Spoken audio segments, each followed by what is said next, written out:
So welcome everyone again to our Research Operations Capacity Building webinar.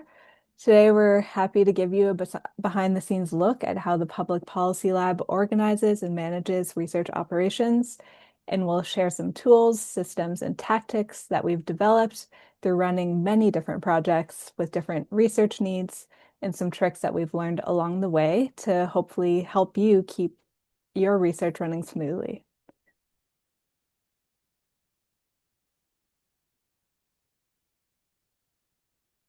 Oh, you're muted, Amanda. Hello, everyone. My name is Amanda Herrera Tomasino. I'm PPL's community manager. In my role, I help strengthen community engagement and knowledge management by developing recruitment strategies, maintaining the PPL panel, a growing database of diverse research participants across the country, which we'll talk a bit more about later on, and supporting project teams with their recruitment efforts. Thanks, Amanda. And I'm Sheila Bennett, and I'm part of the research operations team, and I focus on maintaining and improving our internal processes and systems and helping our projects teams prepare for research. We're also joined on the call by our research director, Judy Parkley. And yeah, we're excited to have you all here today.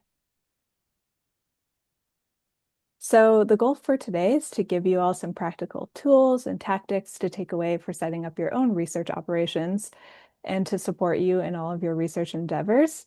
We welcome your participation by submitting questions in the Zoom chat that come up for you, which we will try to get to in the Q&A portion of the presentation, following up with us on email if we didn't get to any of your questions.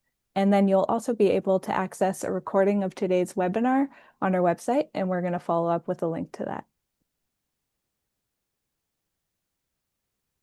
So in terms of the agenda today, we're going to give you an introduction to PPL and the types of work that we do. And then we'll walk you through 4 phases for research operations, covering database setup, recruit participants, collect data, and analyze data. And then we'll cover a few case studies to give you an example of how research operations work at PPL at different scales, and close out with some new information about PPL's pool of research participants, and hold some time at the end for Q&A. I'm going to share a bit of context about the Public Policy Lab. So we're a nonprofit organization based in New York City, here in Dumbo, Brooklyn. The arrow is pointing in the to our building where we're sitting. PPL is the first nonprofit established in the US to do human-centered policy design, specifically with and for Americans. We partner with government agencies and NGOs, design both policy and services, and focus on experiences of low-income and marginalized people. We do 2 primary sorts of work: service design and policy design. In conducting that work, we typically also engage these 4 other types of work: product design, change management, research and evaluation, and community engagement.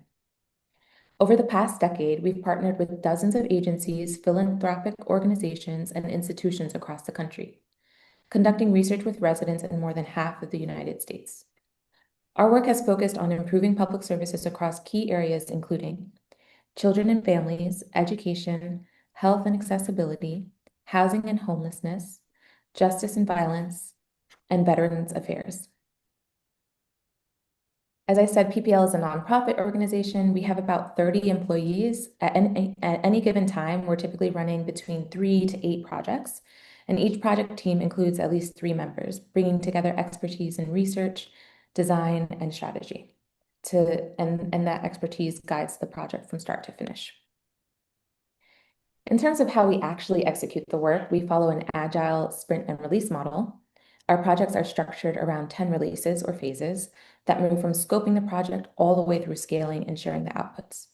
Not every project goes through all 10 phases. Each one varies in timeline and scope depending on its goals.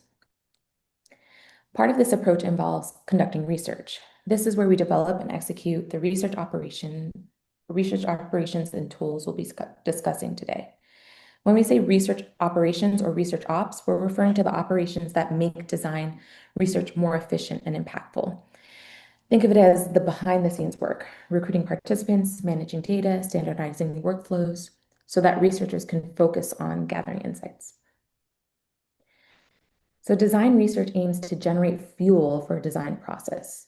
It's not intended to identify truths or clarify public opinion. So, for example, observing how people interact with a service to uncover pain points rather than asking them to rate their satisfaction on a scale. And today we're going to focus on research ops specifically designed for design research. So without further ado, let's dive into the world of research operations for design research and walk you through our top tactics and tools.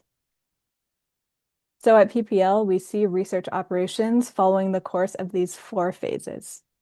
First, database setup, which is where you're building the infrastructure to manage the different types of data that you'll be collecting. Next is recruit participants, where you're engaging participants in research opportunities. Third is collect data, where you're documenting and compiling what you've learned. And then last is analyze data, where you're organizing and making sense of that data. So starting with database setup, before anything else begins on your research project, you're going to want to set up a system that's going to allow you to seamlessly manage all of the data that you're collecting while also protecting and handling that data appropriately. So some activities here are separating out databases, integrating forms, and linking databases. So first, you're going to want to select a software to build your databases in. And ideally, this is where the different databases can talk and feed into each other. I'll say more on this later. And then also where multiple users can work in it collaboratively together. So at PPL, we use Airtable because that checks all those boxes for us. And for every research project, we have this foundational setup of two databases. The first database on your left is the participant database, where you're holding personally identifiable information of participants along with their consent information. And then the second database on your right is your research database, where you're managing the day-to-day of your research, but also compiling all of the data that you've collected. So we keep participant information and research data in separate databases to ensure that responses are de-identified. So this means in action that individual data points aren't attached to, let's say, John Doe on a spreadsheet, but rather to a code. And I'm going to walk you through exactly how we do that in the following slides. So first, let's go more in depth into our participant database. So our participant database is where we're collecting and holding information like names, phone numbers, email addresses, all that sensitive types of information. And then also information about what our participants consented to when they're engaging in research with us. So generally, you'll want to have a table for participant information and then another table for consent answers in this database. So I just mentioned that we have all of this participant information in our database, but how did we get it there in the first place? This is where integrating participant forms like screeners and consent forms with your database can come in real handy. And you'll want to select a form builder that has the capability to automatically flow data from your forms into your participant database. So we personally use Typeform or Tally forms with Airtable integrations to do this, but there are definitely a lot of other ways to go about it out there. And doing this ultimately allows you to automate participant data collection substantially for digital interactions, which can really save you some time. So now you have your participant information flowing into your participant database, but you'll want a way to refer to that participant in your research database without using their name. So not referring to John Doe directly in that database. And this is where participant codes come in. So at PPL, we follow this basic formula where we break down our participants into these three types: members of the public, frontline staff, and subject matter experts. And you could definitely adapt these titles to suit the needs of your research. So if John Doe was a parent off the street, he would be a member of the public. If he was a case manager at a CBO, he would be a frontline member of staff. And then if he was a professor at a college, he would be a subject matter expert. And then when we're making the codes, we're using an acronym for the participant type, so MOP, FLS, SME, and then attaching, and that is so with our staff can quickly identify that code is associated with a certain participant type. And then we then attach a unique ID number to them, so 001, and then a final code for John Doe, who is that parent off the street, would be MOP 001. So here's a snapshot of what our consent table looks like. And when a new participant, John Doe, let's say, fills out a consent form, they are then added to this table, and Airtable can automatically generate a participant code for them. And that can then like assign them to the type of participant they are automatically, or you could manually do that. And then this table comes in handy when you're engaging with participants and you want to quickly confirm their consent selections. For example, whether somebody consented to taking identifying photographs or not. So that was the participant database. Now let's dig into the components of the research database where you're compiling all of your data. So the research database is where you're planning your research operations on the daily and also compiling a robust repository of all of the data that you're collecting. And some elements of a great research database include a sprint planning area to serve as your task management zone, your desk research catalog, where you're compiling different resources to review, your desk research findings, where you're compiling takeaways from those resources, and then your key data that you've collected in the field. And for the interest of time today, we're just going to focus on key data. So in your key data repository, you're going to want a way to trace back your data points to an individual while still keeping it de-identified. And this is where a database tool that allows you to link up different databases is useful because you'll want to be able to connect your participant database with your research database to use that code that you assigned to John Doe, MOP001, and attach that code to his data points that you're entering in the key data table in your research database. So here's an example on the left of a quote that was captured, and then it was linked to our participant, John Doe, MOP001, in the form entry view of the data table. And then on your right is what the key data table looks like as a whole.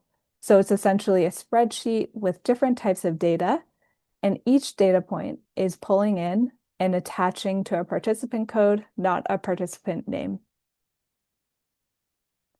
So there we have it, our approach to setting up great databases. And to recap, some tactics to keep in mind here is to keep participant information and research data in separate databases to ensure responses are de-identified, integrate participant-facing forms with your database, and then link your participant and research database to attach data points to participant codes and not to people's names. Handing it over to Amanda now. Oh, you are muted. Thanks, Sheila. So this next phase, recruiting your target participants, is critical because the quality of your data depends on reaching the people whose experiences will lead to meaningful insights. So research can be one of the most time-consuming parts of a study. So it's important to have a clear plan and to start as early as possible. Key activities in this phase include screening participants, obtaining consent before participation, compensating participants fairly for their time. So how do we ensure we're recruiting the right participants and getting meaningful insights? For example, if you're designing solutions around vaccine hesitancy, you'd want to speak with doctors, professors, or community health advocates, and parents to capture a range of perspectives on the same topic or same public policy issue. You'd also want to make sure that there's geographic and cultural diversity within these groups to get a fuller, more representative picture.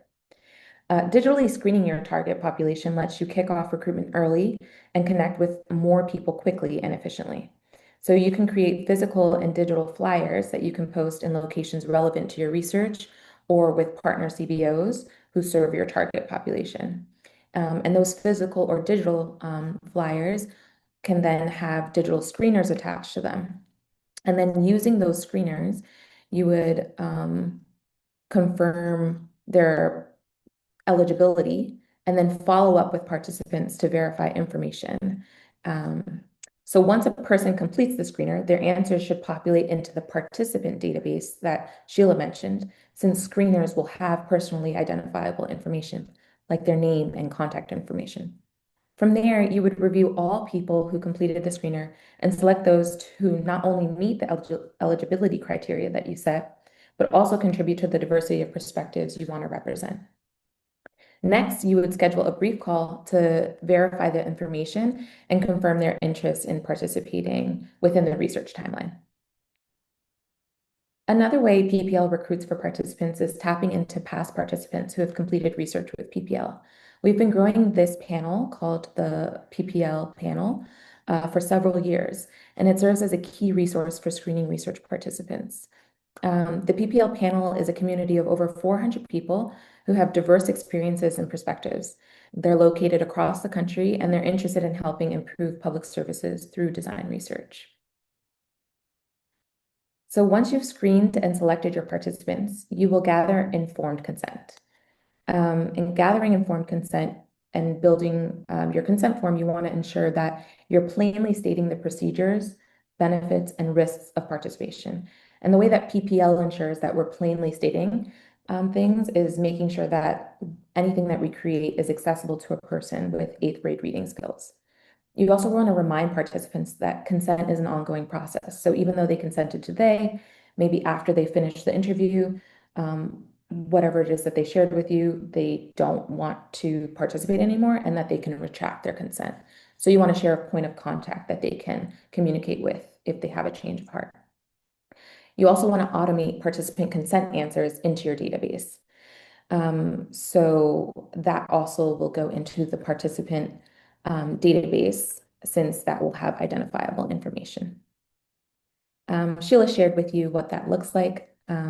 So you just want to make sure that those consent responses are integrated, so you can keep everything organized and up to date and easy to find. Once you've consented your participants, you want to pay them fairly. At PPL, we base participant pay on the principle that no one should earn less than an entry-level PPL employee. That works out to about $37 per hour, factoring in salary, taxes, and benefits, and serves as our starting point for the minimum when determining compensation. When selecting a digital payment method, you want to ensure that it doesn't require too much private information. So we use Tremendous because it asks for participants' name and either their email or their phone number. And when selecting a physical payment method, we use gift cards rather than cash because they're easier to track and reduce the risk of lost or stolen funds. And we highly recommend purchasing bulk gift cards through your organization's partner bank rather than retail pharmacies like CVS, as we've encountered high fees and even occasional fraud issues with the latter. Also, as a reminder, PPL often pays participants at the start of a research engagement, so that way compensation doesn't feel, so that way compensation feels independent of their responses. So that's our approach to recruiting participants. And to recap, some tactics to keep in mind here is to digitally screen for your target population to confirm interest and eligibility, integrate your consent form with your participant database for easy tracking and compliance, and select digital and/or physical payment methods to compensate participants fairly. Handing it off to Sheila. Thanks, Amanda. So this next section covers collecting data, which is where you're going out and hearing about everybody's experiences, and it's the funnest part. And then you'll be finding a way to record and compile all of the interesting things that you've learned. So some key activities here is gathering notes and compiling notes. So before you head out into the field, you want to figure out how you're going to approach note-taking in the different environments that you'll be engaging participants in. So the type of internet connection can definitely be a factor here in how you're capturing notes. For residential settings, it can be difficult to get access to internet, so an offline note-taking approach may be best. In public spaces, it really depends on the location that you're at, whether or not you'll have good internet, so an offline or online approach could work. And then for virtual engagements, you'll likely have reliable internet, so you can opt for a note-taking process that is technology enabled. So first, for an offline setting, it's helpful to have a template for taking notes during the engagement, as well as a way of organizing those notes across your team. So on our template, we include a space for the participant code along with the date and time and marking down your participants' consent preferences for easy reference, and then any note-taking tips for your team. And then on the right-hand side, we have a simple table where the note taker can jot down paraphrases and quotes, as well as observations, and take note of emerging reflections or questions related to specific data points. And then on the far right-hand side, mark down whether that data point should be brought into the key data table in your research database. For engagements where you do have internet access, something that we typically set up is an Airtable interface for projects where they can log data and notes that is automatically attaching to participant codes of the person that they're engaging with, which removes any need for manual input of data points and attaching them to participants in the key data table. So this method can allow you to capture data in real time in the table, add timestamps, and on your right-hand side, you'll see there's a little heart, and it's a Airtable automation that if you click that heart, it will automatically populate into your key data table, which speeds up the whole process for compiling data.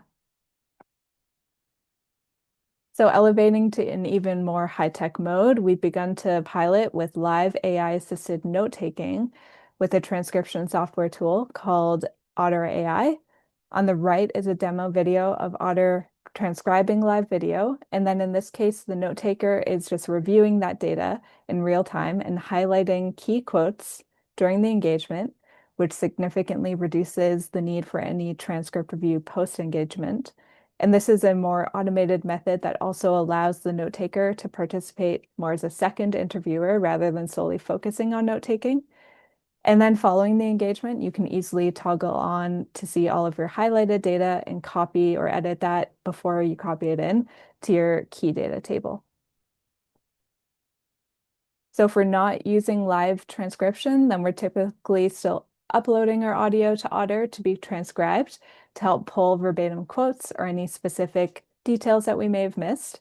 And there's a nice search feature on there that allows you to look up keywords and easily find what you're looking for. So then following the engagement, it's also helpful to hold time for a juicy debrief with your teammates who are also in the engagement to reflect and identify on the most interesting things that you learned. And when reviewing the data together, it can be helpful to look for key motivators, core needs, pain points, and design opportunities that were surfaced during the engagement. And then you'll want to select what you're going to bring into the key data table. So that is collecting notes. Some tactics to keep in mind here is to choose a note-taking method that is suited to what and where you're collecting data.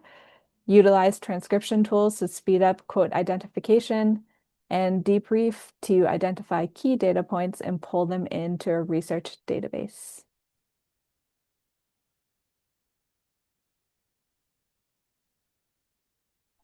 Thanks, Sheila. In this next section, we'll walk through analyzing data. So this is where you and your team dive into everything you've learned about people's experiences, begin to organize it, and identify patterns and themes that help you make sense of the insights. Key activities in this phase include coding your data and identifying patterns and themes. As you begin analyzing your data, it's important to have a clear and consistent process for interpreting the wide range of insights you've gathered from your participants. Tips that we have for doing this is reading through your data carefully, assign codes to meaningful excerpts, and then code in multiple rounds to refine your analysis, and then group related codes into themes. The process of coding qualitative data can vary depending on your research approach. As Sheila outlined in the previous section, it's helpful to have a template for taking notes during the engagements. And then this template should also include a clear system for organizing notes across your team. On the slide here, you'll see an example template you could use for coding your data as you collect it. In this example, Each excerpt would be coded by two metrics: experience, whether it reflects a positive, neutral, or negative statement, an inquiry area or research question, which you define at the outset of your research to guide your interview goals. And you might be able to break those down into three different topics or areas of inquiry. Ideally, you'd apply your coding system during data collection and tag insights immediately after each engagement during your debriefs.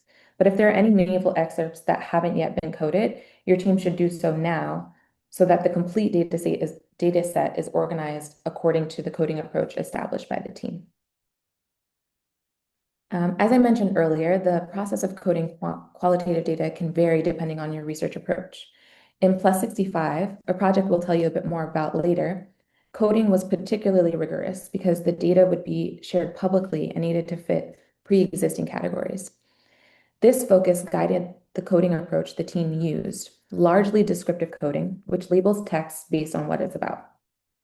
On the right-hand side of this slide, you'll see 8 topic areas under which the codes were organized: daily life, finances, health and well-being, health insurance, healthcare, housing and home, personal story and identity, policymaking, and innovation. On the left, each raw data point was tagged with one of these 8 topic areas, as well as a more specific H2 subtopic associated with that area. So for that first insight that we have, that first raw data that we have at the top, you'll see daily life is tagged, and then routines and activity and social community relationships are also tagged as subtopics within that area. So although some codes may be similar, they're meaningful distinctions. For example, under the topic health and well-being, the subtopics include acute health conditions, which are recent or sudden health events that happen, like heart attacks or surgeries, and the short-term impact on that person's daily life, versus chronic health conditions, which were ongoing conditions like diabetes or arthritis that that person would then have to manage for the rest of their life. So when analyzing qualitative data to identify patterns and develop themes that reflect what participants are truly saying, you're going to start by coding your data descriptively, then organize those codes to uncover recurring patterns. A simple way we do this is to write each code on a Post-it and use, or digitally in Figma, and use affinity mapping to reveal relationships and groupings. Remember that themes are broader than codes, so they connect multiple codes and highlight patterns across the entire data set. Some tips that we're sharing is to try not to impose categories too early, and you want to group notes based on patterns that emerge naturally. And then it's okay to shift as new insights or thoughts or themes appear.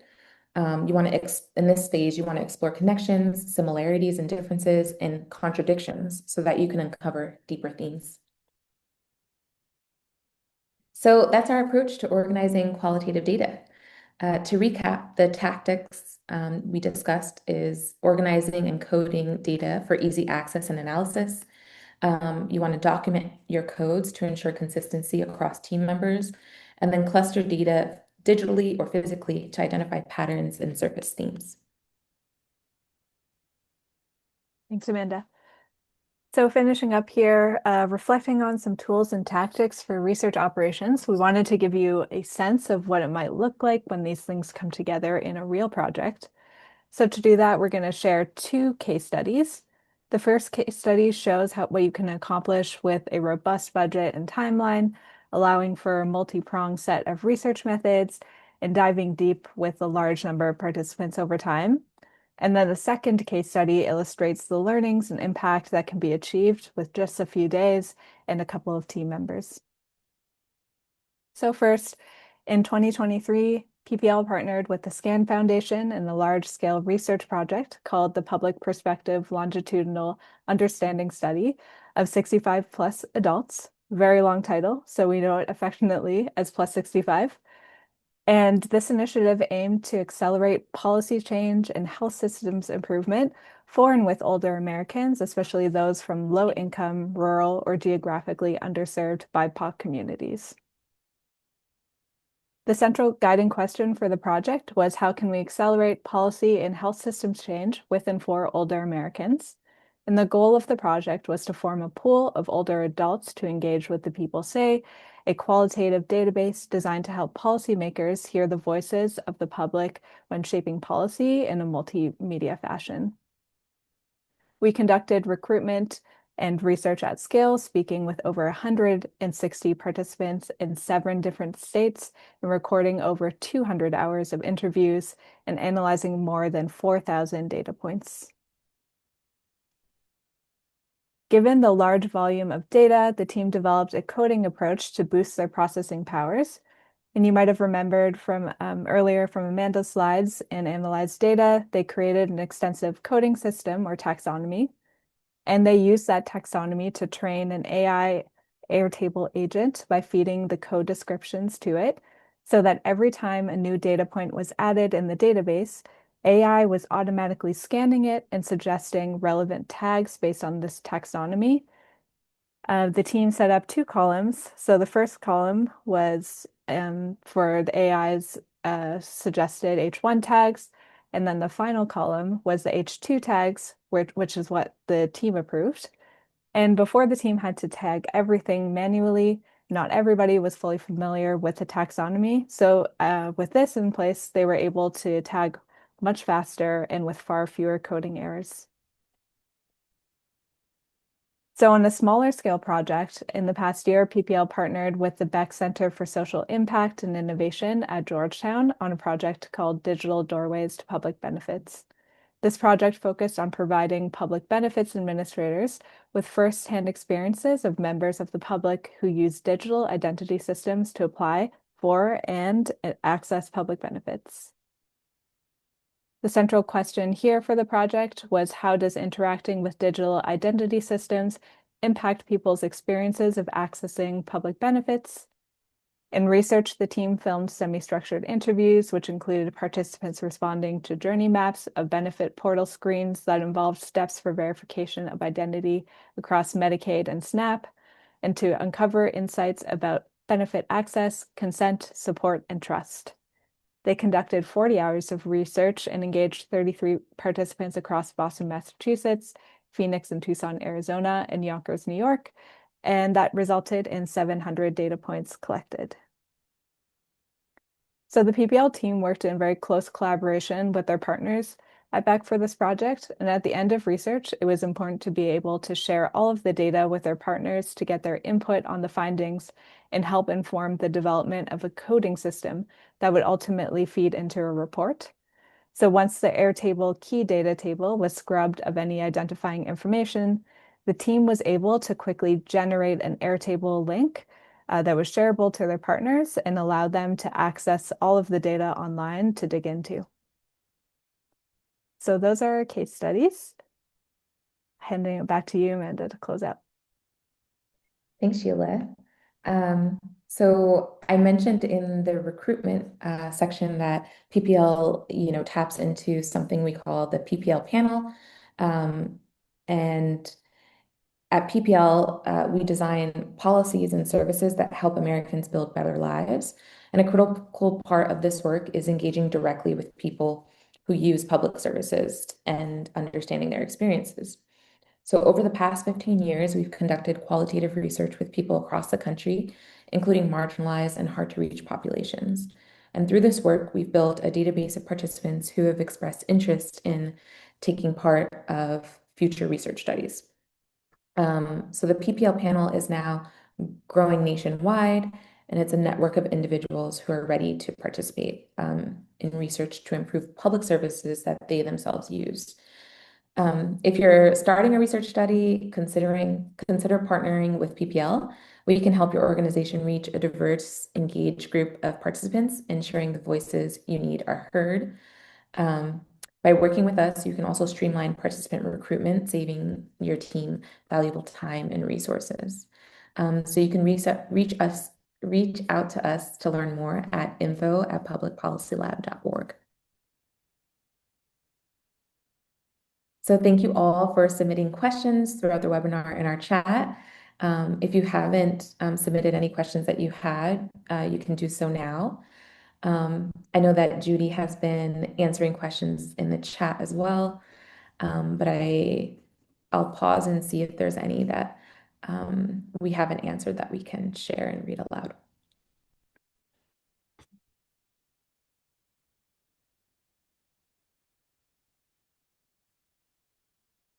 What advice do you have for an organization who is trying to build a research panel? Um, I wonder if we can have her go off mute so she can tell us more about the research panel. Um, that's Maggie.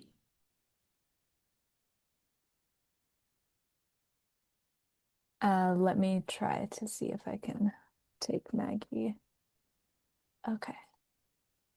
Maggie, I think you may be able to talk now.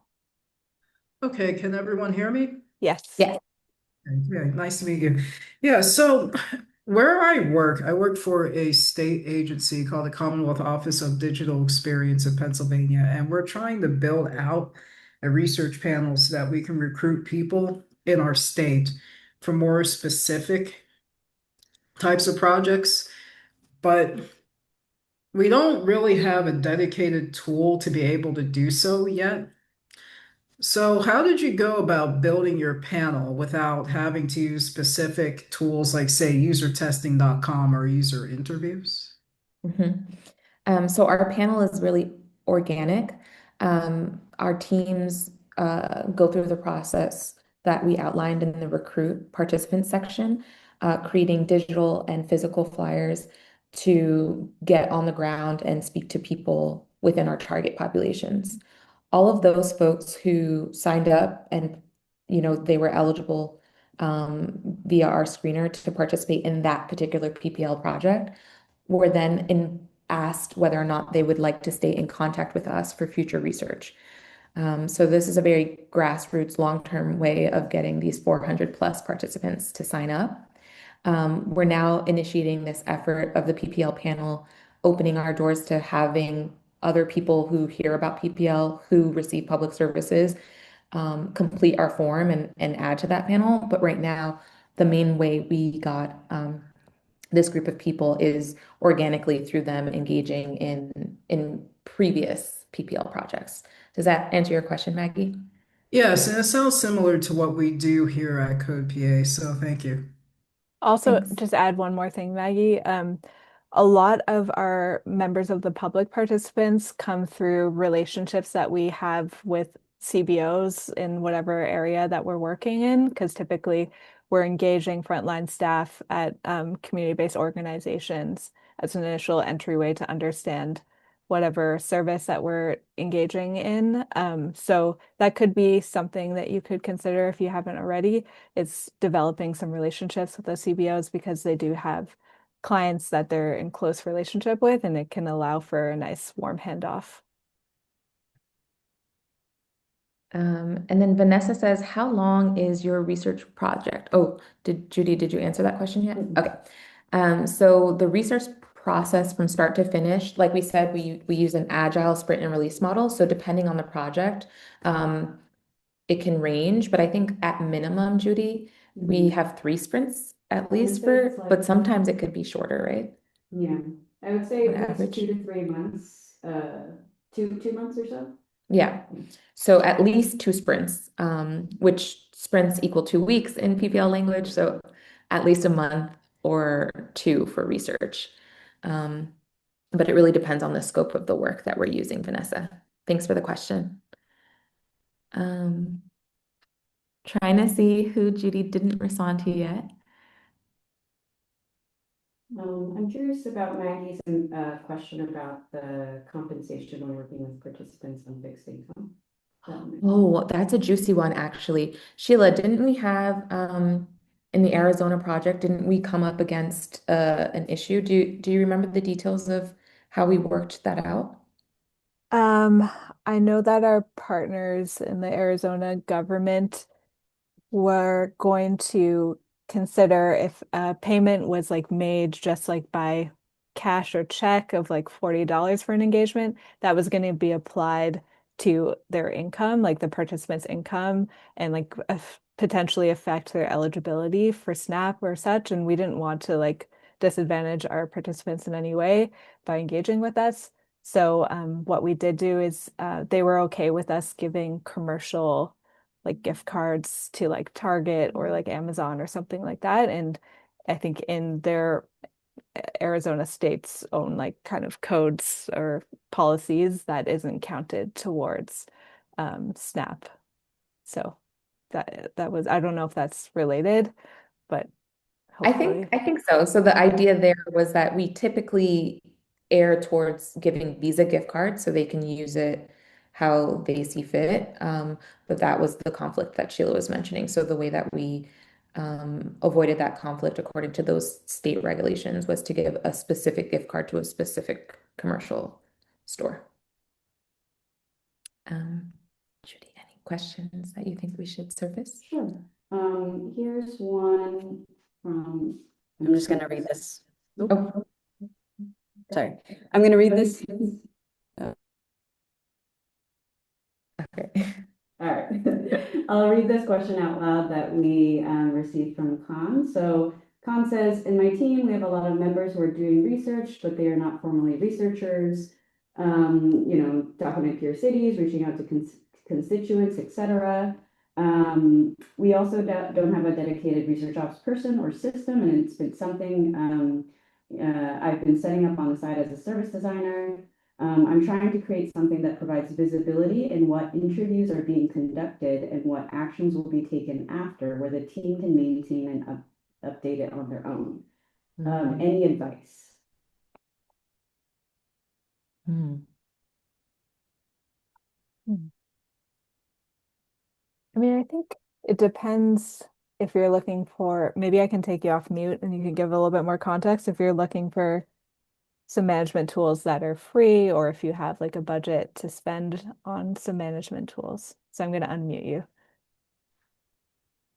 So it's a government team, so let's assume there is not really a budget. We do have access to Airtable, but I think the issue is a lot of the team, like I think the licenses are limited. So when giving team members access, they were kind of struggling with inputting things. So I was given the advice to just move that back into it, like a Google Sheets or something. Mm. But I guess like in general, my question is like, I like it's a thing that I think our team does need, but there's no like dedicated person who can kind of like maintain this database. And probably the only person who's invested in it is me at this point. But the team is open to it. I think it's just kind of like what's like the best way, almost like a basic unit research ops for like a team that is kind of like getting started and that they can easily update. Like, what would you say are like the most key like things to implement? Yeah, I can answer that question. So I think that, you can do this at a very, very like basic level, kind of with the tools that you have. If it's something like a Google Sheets, for example, like the very most basic thing is really having a central place where you're taking notes on the interviews that you're conducting. And then I think the crucial thing that I would advocate for is making sure that you have those participant codes. So just assign some sort of like, and you can do whatever works for the team, but some sort of anonymous reference system where you have all of your interviews in one place. All the interviews are tagged by, the participant code that you decide on. And then I think that's really kind of the starting point Yeah. and the like at its most basic level, like what we are doing. And so it doesn't have to be a fancy Airtable database. It can just be something that's with the tools that you have and with kind of like a structure that makes sense for your team, I would say. Yeah, I agree. I would also say that in your original post, you said that you want to create something that provides visibility in what interviews are being conducted and what actions will be taken after. I think I think you need to talk to the team to see what are the options of actions that need to be taken after if it's contingent on the information that you received in the interview and making those possibilities concrete so that way you can like tag it and say, okay, this person falls into this bucket, so we need to do XYZ afterwards. If that's the case, I'm imagining there's some type of follow-up that you need to do. So articulating that within the team, establishing what those steps are, and creating language around that. So anyone who does an interview can go into that document and fill in the form that you're building.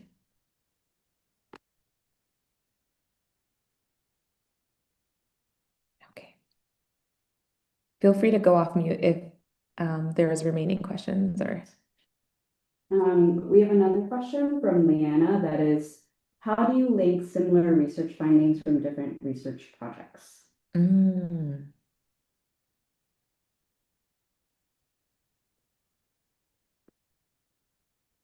Mm.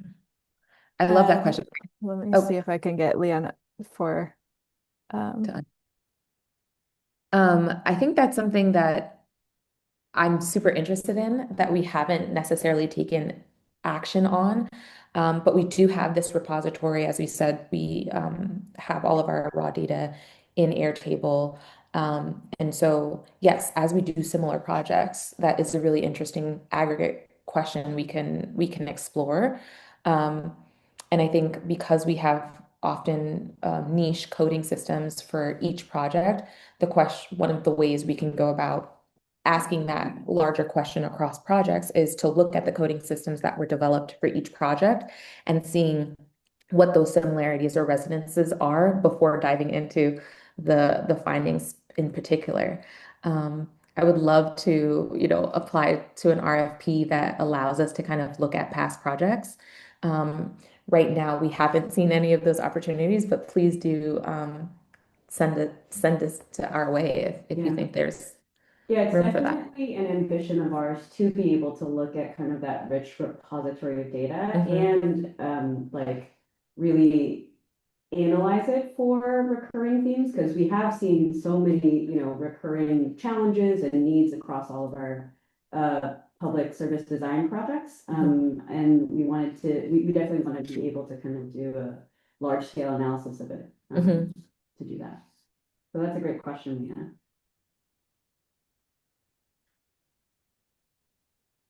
Let me look at time. And Leanna, you also had a question around how do you track compensation for your studies? Do you have a way to link Tremendous to your participant database in Airtable? Yes, the short answer is yes. When we input into Tremendous, actually, those participant codes that Sheila mentioned are added to that payment, as well as the name of the project.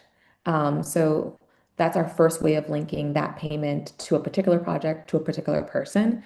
And then within that, teams often track like that the participant has been paid. And as we said, we pay participants before the interview, so that timestamp is the same as when we engaged with them. So yes, we do track. Can I clarify that? So is the tracking then done in Tremendous rather than Airtable? The tracking is done in Tremendous for accounting. Okay. But the verification that they've been paid is in Airtable, so that way the team is on board that sometimes we have trouble with Tremendous and then, our ideal standard is not met of paying them before the engagement. And so we wouldn't check that box for that person. Okay, so you manually go into Airtable and check that they've been paid. There's not okay, you've paid them in Tremendous and then it links back into Airtable and checks it off. Okay. I don't think so. But I think maybe, I don't know if you're familiar with Zapier, you could probably do some kind of like trigger automation thing through that program. It seems to be able to automate anything. So Okay, yeah, thank you you. could look into that. Yeah. There's a question about, is there a source you recommend to learn Airtable automation tactics? And a related question about how do you use automation to manage your research practices? I think we're really lucky to have just an Airtable wizard in-house. So we've learned a lot of our automation tricks from her. Um, but I think what I've seen her do when she's trying to figure out automations, that include like scripts and stuff like that is to work with ChatGPT and kind of explain like I want to do this ChatGPT, like I want this database to update to this when the status has changed. And then ChatGPT will kind of like instruct what the script should be and like what the different automation triggers should be. So that's how she kind of learned by trial and error and working with AI. And I think in combination with just Googling things and such. And Yeah. Were you going and to that's a add something, Judy? I just wanted to say that's a big reason why we use Airtable as a tool because it allows for us to automate and integrate with a lot of third-party apps and make that process more efficient. Yes. And then I think we use it for like a lot of different things. But I think we did feature a few things like if you are writing in like your data point in the note-taking interface in Airtable, you can like heart that and that triggers it to like be ported over to your key data table to compile everything automatically.